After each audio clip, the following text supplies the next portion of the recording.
5 సంవత్సరాలకు పైగా శిక్ష పడేటటువంటి కేసుల్లో 30 రోజులకు పైగా జైల్లో ఉండేటటువంటి వాళ్ళు పదవులకు అనర్హులు. ముఖ్యమంత్రులకు గాని, మంత్రులకు గాని, ప్రధానమంత్రికి సైతం అనర్హులు అనేటటువంటి బిల్లును పార్లమెంట్ లో బీజేపీ ప్రభుత్వం, కేంద్ర ప్రభుత్వం పెట్టబోతుంది. ఈ బిల్లును సిపిఎం పార్టీ తీవ్రంగా వ్యతిరేకిస్తుంది.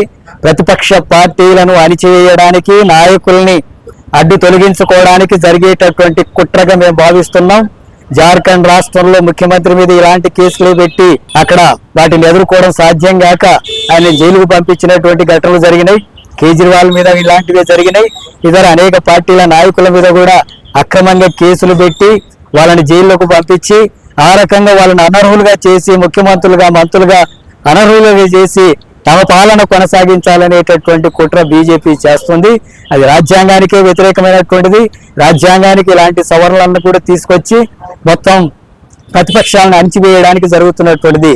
ఇంతకుముందు బీహార్ ఎన్నికల్లో 65 లక్షల ఓట్లు తగ్గించి అధికారంలోకి రావడానికి ప్రయత్నం చేసినట్టుగా, అట్లాగే మహారాష్ట్ర ఇతర ప్రాంతాల్లో దొంగ ఓట్లని చేర్పించి అధికారంలోకి వచ్చేటటువంటి పద్ధతి అనుసరించినట్టుగానే ఇది ప్రతిపక్షాలని ఎదుర్కోవడం చేత కానప్పుడు అక్రమంగా కేసులు పెట్టి వాళ్ళని రిమాండ్ చేసి ఆ రకంగా ఈ అనర్హులుగా చేసేటటువంటి కుట్ర ఇందులో ఉంది. ప్రజా సమస్యల మీద పోరాటం చేసేటటువంటి నాయకులను, పార్టీలను వెనుకకి నెట్టడానికి జరిగేటటువంటి కుట్ర.